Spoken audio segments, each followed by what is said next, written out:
Hola, qué gusto tenerte aquí. Antes de comenzar, suscríbete al canal y dale like a este vídeo. Llevaba 8 años casada con Diego y jamás, ni una sola vez, había dudado de él. Era el tipo de hombre que te hacía sentir segura con una sola mirada, de esos que llegan a casa con pan dulce los domingos y te abrazan sin motivo en la cocina mientras preparas el café. Nos conocimos en Guadalajara, en una fiesta de cumpleaños de un amigo en común, y desde esa noche supe que quería pasar mi vida entera a su lado.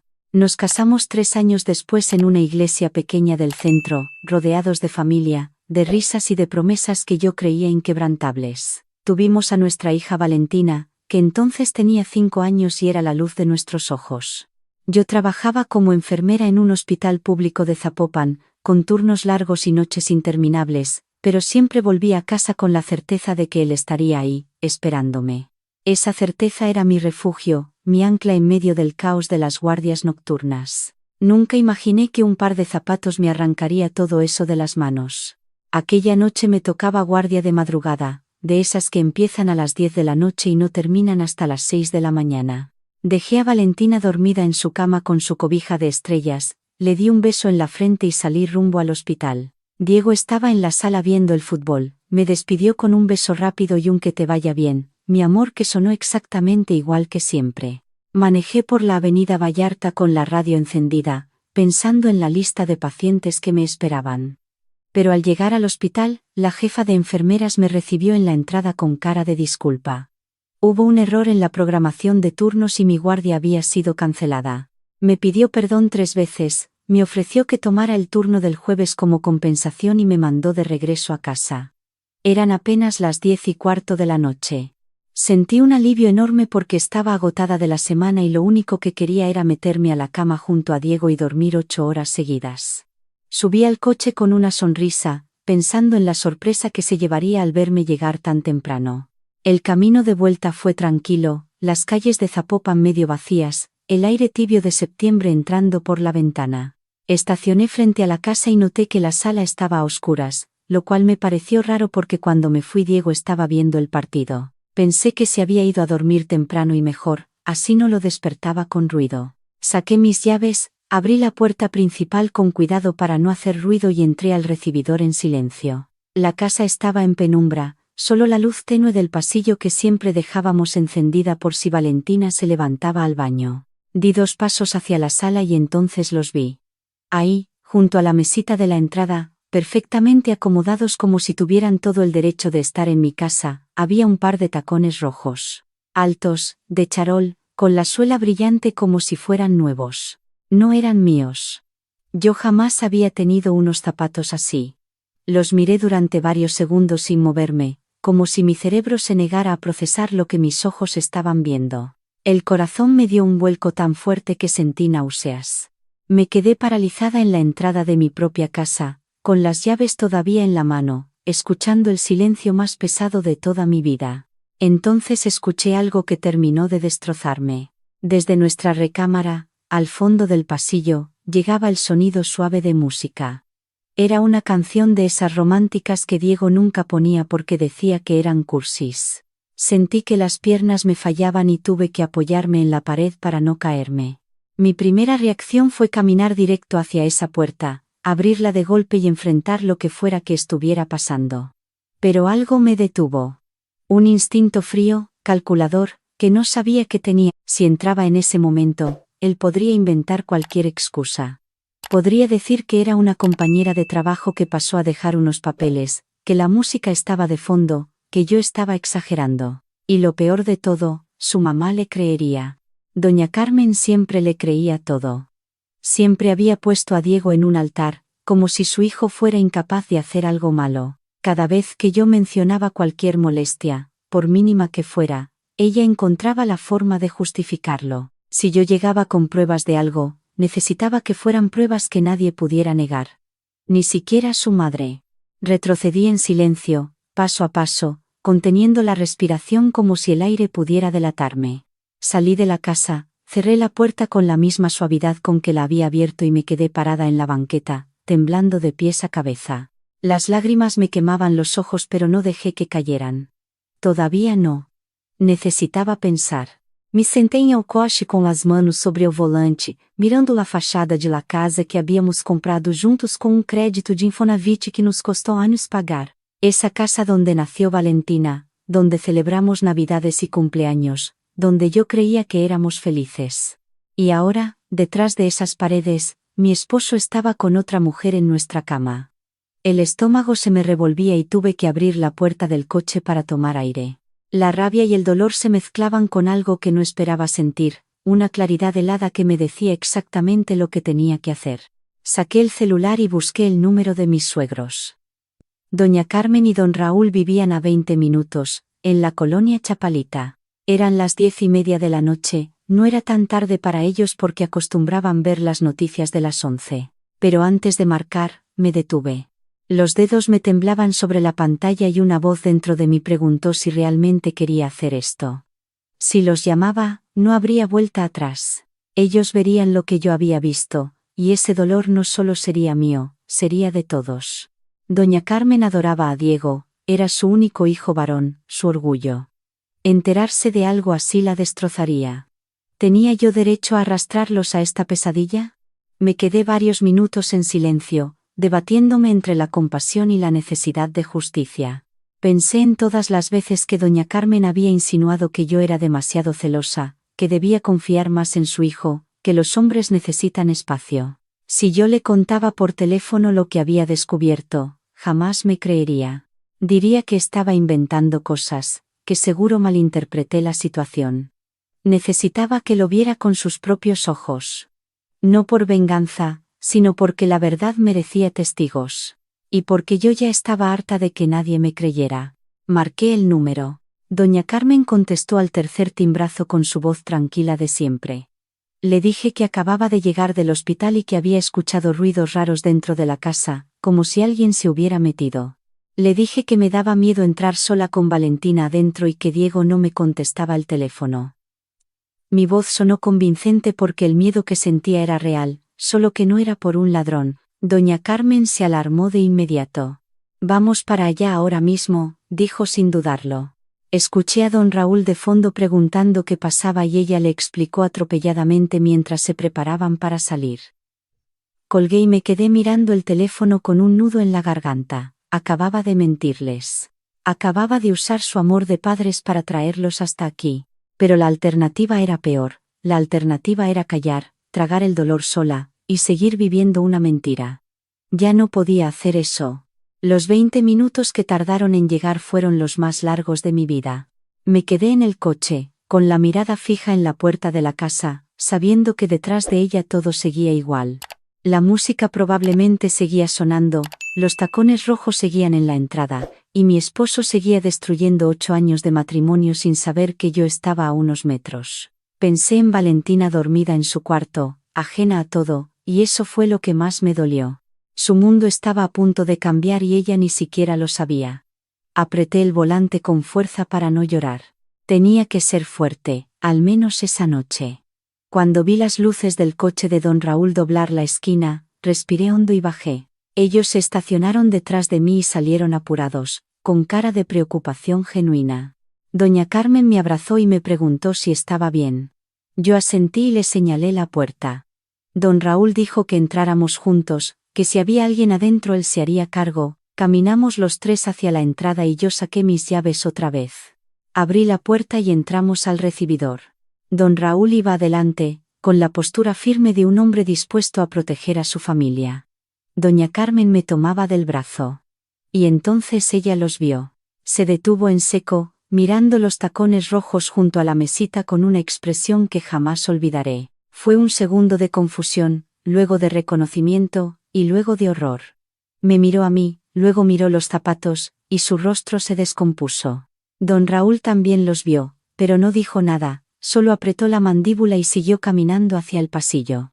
La música todavía sonaba desde la recámara, más evidente ahora que estábamos dentro.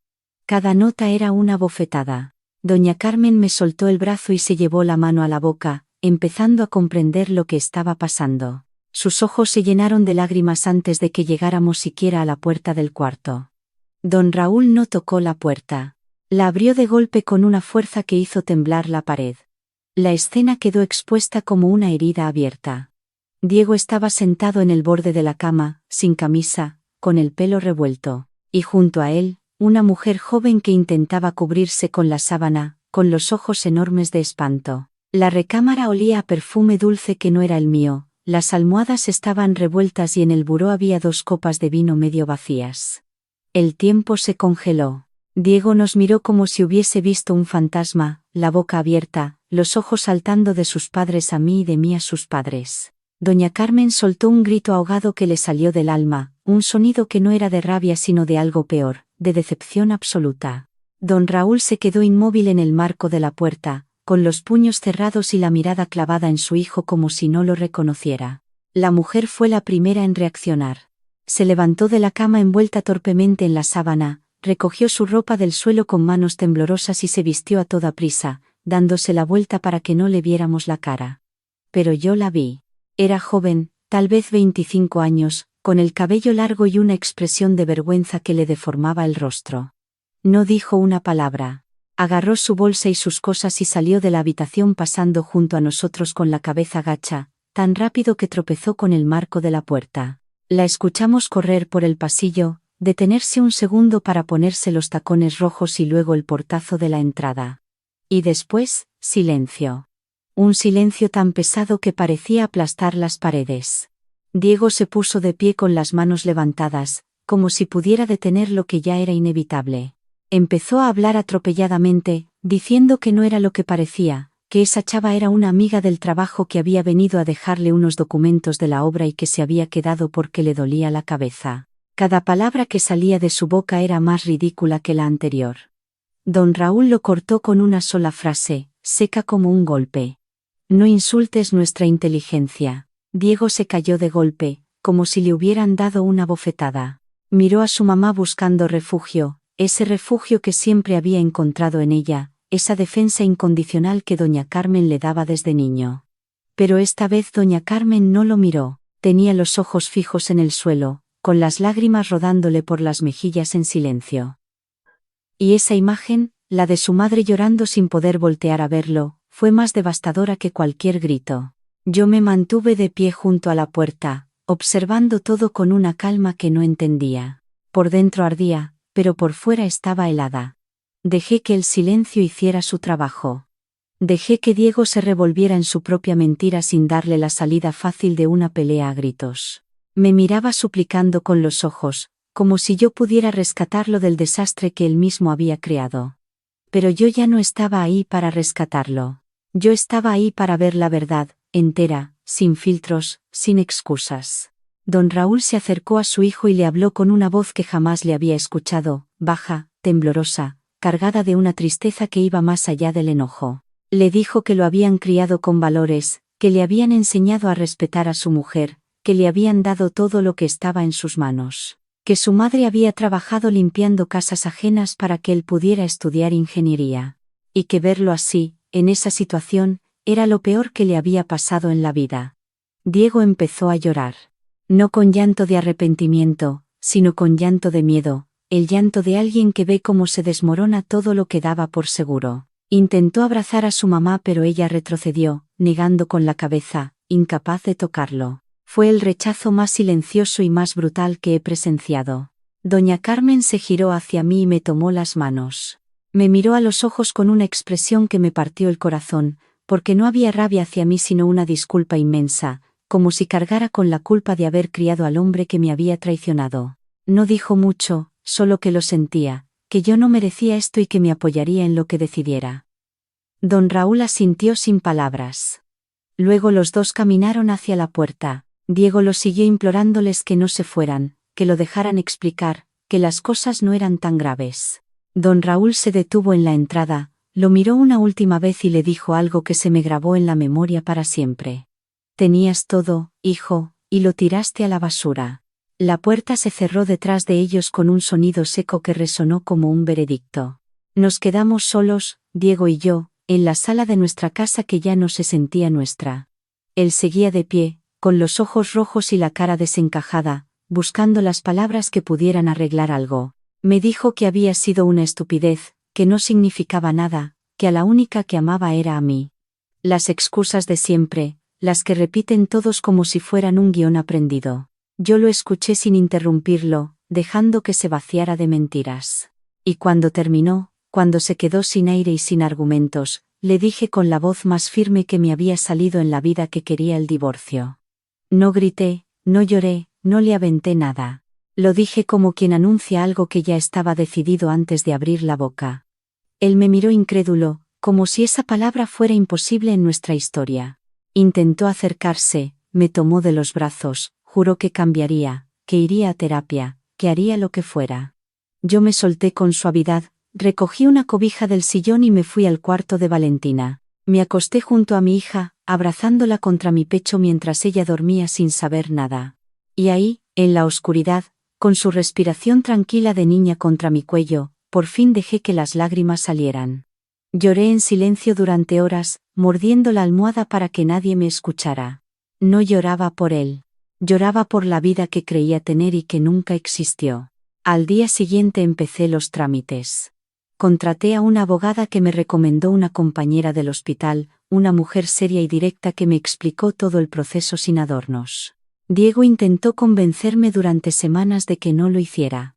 Me mandaba flores al trabajo, me dejaba cartas en la puerta, le pedía a amigos en común que intercedieran. Pero cada vez que lo veía, lo único que aparecía en mi mente eran los tacones rojos junto a la mesita y las 2 copas de vino en el buró. Esa imagen no se borraba con rosas ni con promesas. Doña Carmen cumplió su palabra. Me llamó varias veces para preguntar cómo estaba yo, cómo estaba Valentina, si necesitaba algo. Nunca me pidió que perdonara a su hijo. Nunca intentó convencerme de quedarme. Y eso, viniendo de ella, significaba más que cualquier discurso. Don Raúl le dejó de hablar a Diego durante meses. El silencio de un padre decepcionado es un castigo que no tiene fecha de vencimiento. El divorcio se resolvió en 4 meses. Me quedé con la custodia de Valentina, con la casa porque estaba a mi nombre en el crédito, y con una pensión alimenticia que Diego empezó a pagar a regañadientes. Él se fue a vivir a un departamento pequeño en la colonia americana, solo, con una maleta y la mitad de la vergüenza que debería sentir. Al principio intentaba ver a Valentina los fines de semana, pero poco a poco las visitas se fueron espaciando.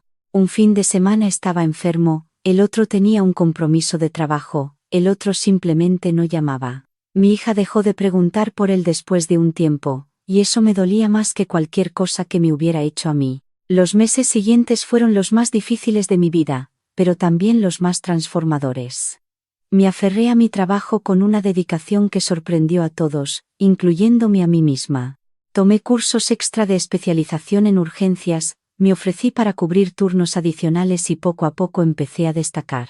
La jefa de enfermeras me propuso para coordinar. Cada noche que entraba al hospital sentía que recuperaba un pedazo de mí que había perdido durante el matrimonio. Descubrí que era capaz de tomar decisiones bajo presión, de liderar un equipo, de mantener la calma cuando todo alrededor era caos.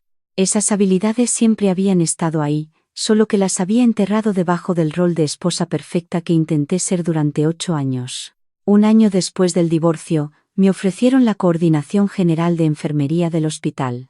Era un puesto importante, con mejor sueldo, horarios más estables y la posibilidad de dejar las guardias nocturnas. Cuando me dieron la noticia, me encerré en el baño del hospital y lloré de alegría.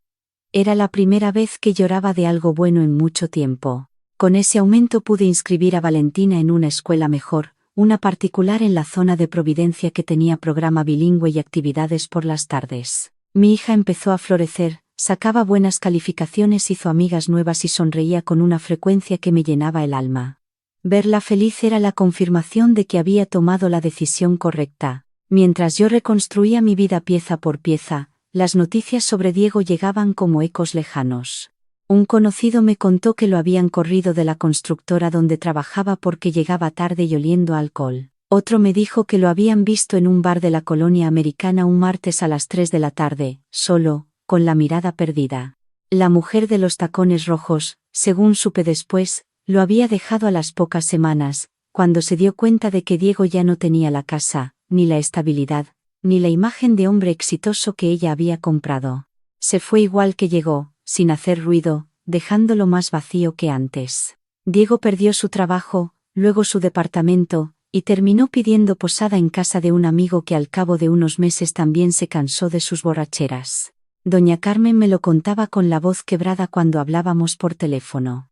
Me decía que habían intentado ayudarlo, que don Raúl le había ofrecido trabajo en el taller de un compadre, pero Diego rechazaba todo. Se había rendido consigo mismo y no había fuerza en el mundo que pudiera levantarlo si él no quería levantarse.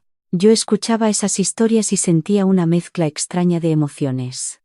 No era satisfacción, nunca fue satisfacción. Era más bien la comprensión fría de que las decisiones tienen consecuencias y que nadie puede escapar de las suyas. Yo había elegido la verdad aunque doliera, y esa elección me estaba recompensando. Él había elegido la mentira y la traición, y ese camino lo llevaba exactamente a donde lo estaba llevando. No necesité vengarme. No le deseé el mal. Simplemente me aparté y dejé que la vida hiciera su trabajo. El tiempo siguió avanzando y con él llegaron cosas que nunca esperé. En una junta directiva del hospital conocí a un médico que acababa de llegar de la Ciudad de México para dirigir el nuevo programa de emergencias. Se llamaba Andrés y tenía una forma de hablar que me recordaba por qué había perdido la fe en los hombres y al mismo tiempo me hacía dudar de esa decisión. No era presuntuoso ni intentaba impresionar a nadie. Hacía preguntas genuinas, escuchaba con atención y trataba a todo el equipo con el mismo respeto, desde los camilleros hasta los especialistas. Al principio mantuve mi distancia porque la última vez que confié en alguien terminé descubriendo tacones rojos en mi recibidor. Pero Andrés no presionaba. Aparecía en mi oficina con café, me preguntaba cómo iba la coordinación, me pedía consejos sobre el equipo porque decía que yo conocía al personal mejor que nadie. Sus visitas se volvieron parte de mi rutina sin que me diera cuenta. Pasaron meses antes de que aceptara tomar un café con él fuera del hospital. Fuimos a una cafetería en Chapultepec, cerca del parque, y hablamos durante 3 horas sin ver el reloj. Le conté mi historia, toda, sin omitir nada, porque si algo había aprendido era que las verdades se dicen desde el principio. Me escuchó sin interrumpir, sin juzgar, sin intentar arreglar nada. Cuando terminé, me dijo algo simple que se me quedó grabado. Me dijo que admiraba mi fortaleza pero que lo que más le impresionaba era que no se me había secado el corazón. Que después de todo lo que había vivido, yo seguía siendo capaz de reírme, de cuidar a otros, de confiar lo suficiente como para estar sentada ahí contándole mi vida a un casi desconocido. Esa noche, de regreso a casa, me descubrí sonriendo sin motivo, con una ligereza que no sentía en años. Nuestra relación creció despacio, sin prisas ni promesas exageradas. Andrés conoció a Valentina después de varios meses, cuando yo estuve segura de que no era algo pasajero. Mi hija lo recibió con la cautela natural de una niña que aprendió demasiado pronto que los adultos no siempre cumplen lo que prometen. Pero Andrés fue paciente. No intentó ser su papá ni ganarse su cariño con regalos. Simplemente estaba ahí, presente, constante, con una naturalidad que fue derribando las murallas de las dos. Valentina empezó a pedirle que la ayudara con las tareas de ciencias porque descubrió que Andrés sabía explicar las cosas con dibujos que la hacían reír. Y yo los observaba desde la cocina, con una taza de café entre las manos y la certeza callada de que la vida me estaba devolviendo lo que me había quitado. Han pasado 2 años desde aquella noche de los tacones rojos. Mi casa ya no huele a perfume ajeno sino a las galletas que Valentina y yo horneamos los sábados. Mi trabajo me llena de orgullo y cada mañana me levanto sabiendo exactamente quién soy y lo que valgo. Andrés se convirtió en mi compañero, no en mi salvador, porque yo ya no necesitaba que nadie me salvara. Aprendí que la fuerza verdadera no está en descubrir la traición, sino en lo que haces después de descubrirla. En no quedarte callada, en no aceptar migajas, en atreverte a desmontar una vida entera para construir una mejor. De Diego supe que finalmente aceptó ayuda y entró a un programa de rehabilitación. Me alegro por él, sinceramente, sobre todo por Valentina, que merece un padre presente algún día. Pero esa ya no es mi historia. Mi historia es otra. Mi historia es la de una mujer que entró a su casa una noche y encontró unos zapatos que no le pertenecían, y en lugar de derrumbarse, eligió la verdad. Y esa verdad, aunque me costó todo lo que tenía, me devolvió algo mucho más valioso, a mí misma. Cada cicatriz que llevo es un recordatorio no de lo que perdí, sino del coraje que tuve para resistir. Y si estás pasando por algo parecido, quiero que sepas que el dolor no es el final, es el principio de la mujer que estás a punto de convertirte. Gracias por escucharme. Nos vemos en el próximo video.